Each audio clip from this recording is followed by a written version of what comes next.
Moepork here, going to do a video of how to properly perform the Boltcaster playstyle for engineers. There are a few things necessary in order for this playstyle to function properly. First thing is, you're going to want to open your amps, check out Reckless Dash, and over in the Assault and Support hybrid tree, you're going to want to build up to Volatility Rising. Another thing is, you're going to want one dash regen amp. If you're not using Tier 8 Bioshell, that one dash regen will help you greatly. Strike-through cap, or close to strike-through cap, will make the rhythm much more fluid and also easier. First thing I want to go over is the rotation. It's a simple rotation. You're going to want to do Bioshell followed by 3 Boltcasters. So a Bolt cycle in this rotation is 4¼ seconds, though you can argue conceptually that there is no cycle for engineers because Boltcaster is a pretty consistent form of damage. You're going to hear me refer to things as cycles often because it's an easy term to use when you're talking about the rhythm of engineers.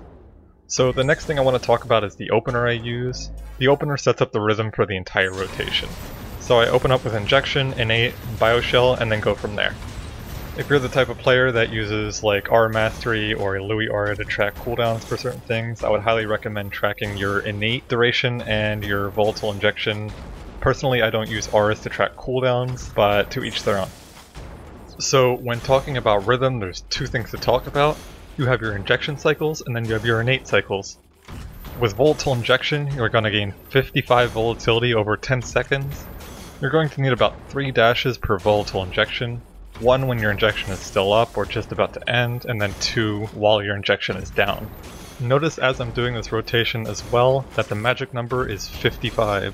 When you have Injection and Volatility Rising amp and I'm at 45 and I just casted a Boltcaster, I know I'll gain 10 volatility before the next Boltcaster, so I'll tick from 45 to 55, Boltcaster down to 30, and then tick up to 35 or 40 before having the Bioshell. When Injection is down, you'll be ticking for 5 per second instead of 10, and you'll have to be at 50 before you tick up to 55. So innate cycles are easy to figure out by yourself, but it is worth mentioning a little bit. You have your odds and evens in terms of your innate cycles.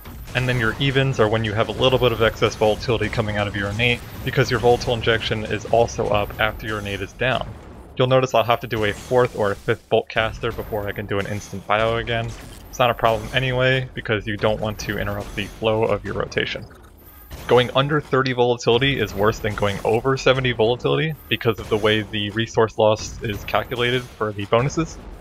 Another important thing to talk about that most people don't realize is that Quick Burst is a detriment to your DPS if not used properly. So Quick Burst is off the global cooldown, but you'll notice that it has a ½ second delay when you're trying to cast a Boltcaster or a Bioshell. Take this demonstration for example, where I try to cast a Boltcaster immediately after casting a Quick Burst. You'll notice a small delay. So what you want to do instead is you want to use stuff like Quick Burst and Unstable Anomaly and Energy Auger immediately after a Boltcaster. I wouldn't try using it after a Bioshell because even though Bioshell is a 0.5 second global, because of human error and latency, you're going to run into problems when trying to Quick Burst with a Bioshell. Delaying a Quick Burst is much more beneficial than trying to get them out as fast as possible. So my advice for a beginner to learn this rhythm quickly is to use only Injection, Bioshell, Boltcaster, and your innate. Only those abilities. Take everything else off your bar, learn the rhythm, get it to muscle memory. Once you've gotten that in a comfortable position, you can add Quick Burst.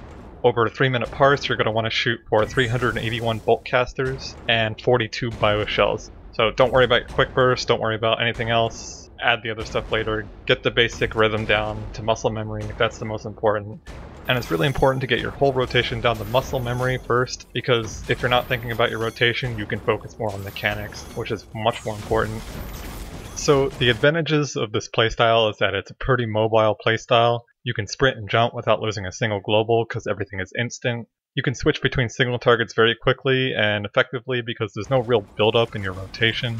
And kiting is pretty easy and strong as an engineer when the time arrives for it. Hope this video helps you get a handle on the Boltcaster playstyle and rotation. Thanks for watching. Once again, this is Moepork. Stay tuned for more videos and I'll see you next time.